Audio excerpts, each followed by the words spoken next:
Ben 1935 doğumluyum. Siirtliyim. Belali Habeşi torunlarından gelmişim. Türkiye Siirt'e iyileşmişim. Arapça, ana dilimiz Arapça. Sonra Türkçe öğrendik falan. Siirt'e hatırlıyorum. 1940'ta sabahleyin cüzümüzü alıyorduk. Hocaya giderken cüzümüzü bırakıp babamız anamız demişti göstermeyin. Tabii biz çocuktuk, bilmiyorduk. Polis geliyordu, bekçi geliyordu. Nereye girdik, oraya girdik ama geliyordu, bakıyor. Geliyordu, hepimizi alıp karakola getiriyordu. Hocamız 2 gün orada kalıyordu. Bize bir şey yapmıyordu Allah için. Geliyordu. 2 gün sonra hocamızı bırakıyordular 1940'ta, 42 yılında.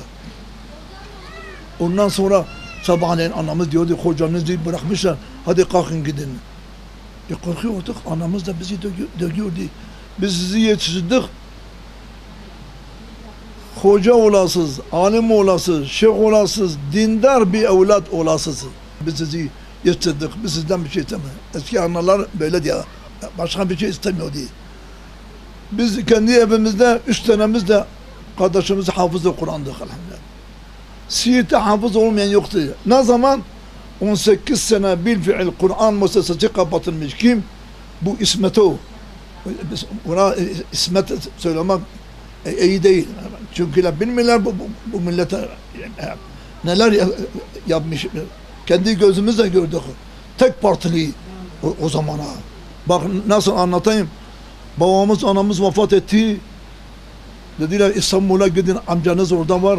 Dediler Bitlis'te hafız kalmamış. Gelin oraya, üçünüz de hafız-ı Kur'ansız. Hiç olmazsa orada hizmet edersiniz.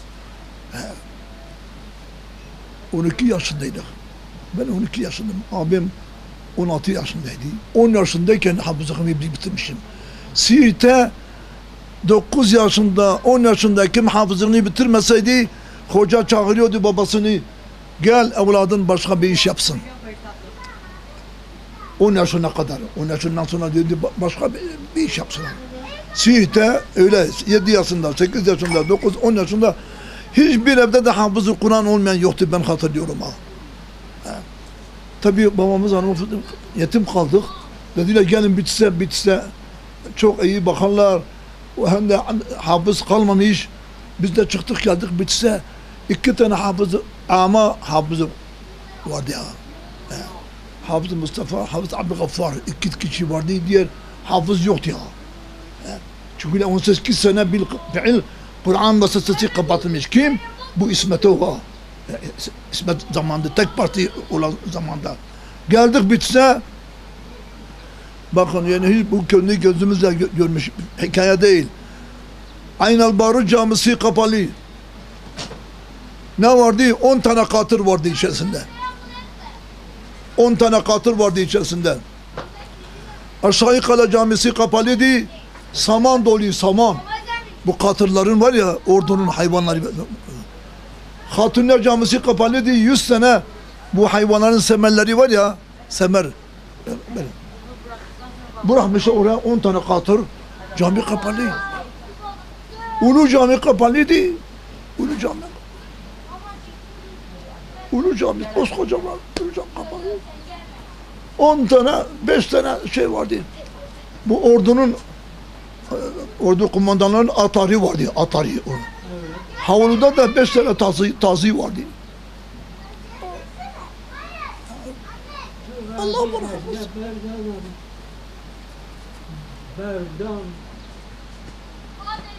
Bir tek Kızıl Mescid açık. Kızıl Mescid yalnız açık, minaresiz. Rahmetli abim oraya geldi, mezun oldu. O da alimdi, hafız-ı Kur'an'dı, Hafız Hamza diyordular. Peki diğer camiler, yalnız bu benim gördüğüm diğer velayetlerde hepsi öyle değil. Hepsi öyle değil demek ki herhalde. Birisi çarşıda bakılsaydı deseydi, ulan bu camiler ne kapatıyorsun? Açın bu kapıları, herkes gelsin namaz kılsın. Akşamleyin gidiyordular. Çağırıyorlar karakola, gel karakola seni çağırıyorlar. Gidiyordular. Vur babam, bana sen misin? Ben bir şey söylemedim. Dedim Allah'ın camisini aç ulan. Ulan Türk devletine karşı isyan mı ediyorsun lan? Be namussuz. Vur babam, vur babam. Kayıp ediyorlar. Sabahleyin geliyor. Hani babam? Biz ne bilelim? Getirdik, bıraktık. Kapının üzerine geceleyin. Döndük gittik. Hiç kimse sesini çıkaramıyordu. Kim sesini çıkarıyor diye ama doğuda 5000 tane alim asılmış. Bu belki biliyor bu.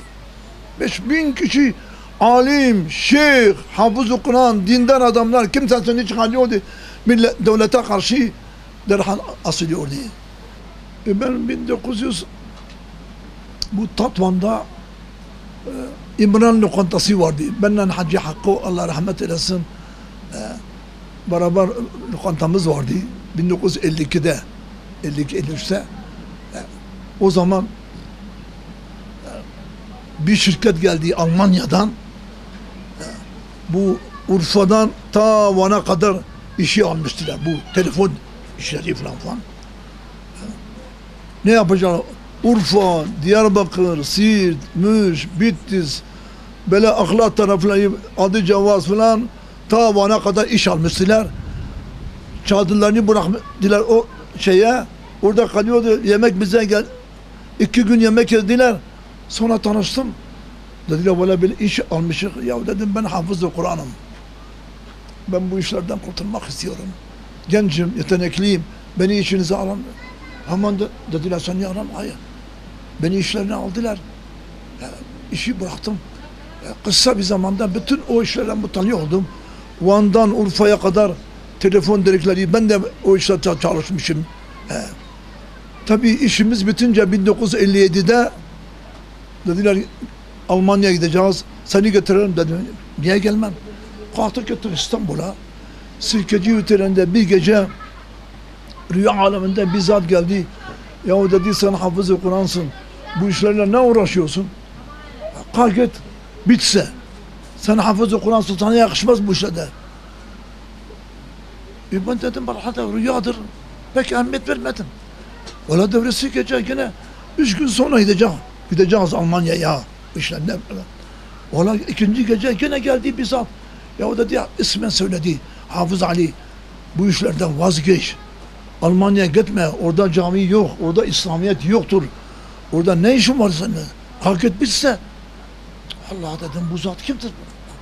Valla doğrusu 3. gece korktum hakikaten. Valla pencereyi kapattım. Kapıyı kapattım. Ondan sonra yatağıma girdim.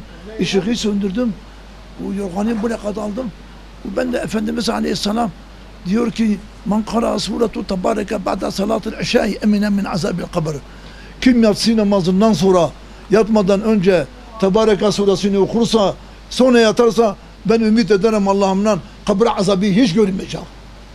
Ben de çocukluğumdan beri bu hadisi Peygamber Aleyhisselam'ın bu sünnetine ittiba ederek çocukluğumdan beri hiç terk etmemişim.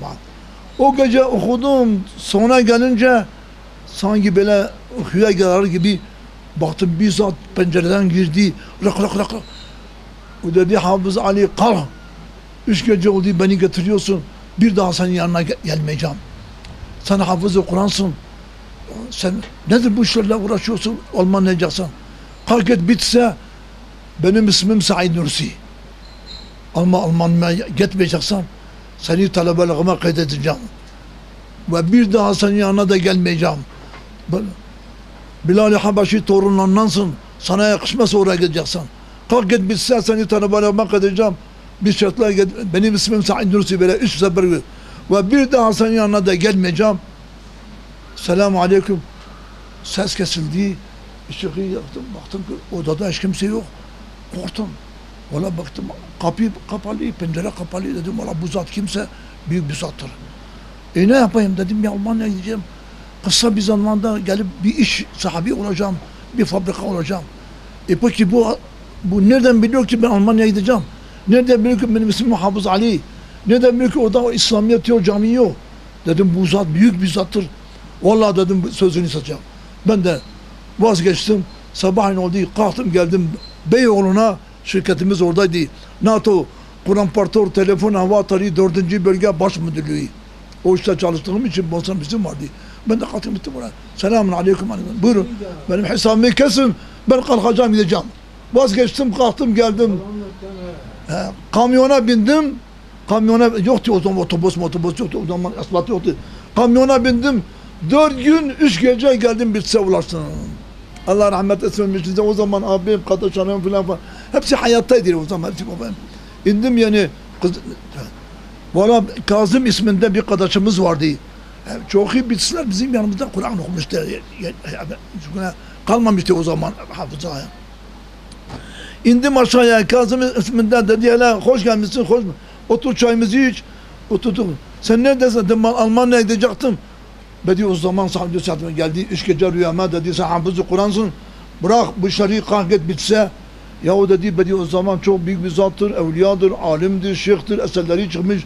Ama çok insanlar bunun yüzünden atıyorlar içeriye falan. Ama büyük nerede kalıyor dedi, Isparta'da kalıyor, Barla'da kalıyor. Isparta'da falan sokakta evin kapısı 6 numara.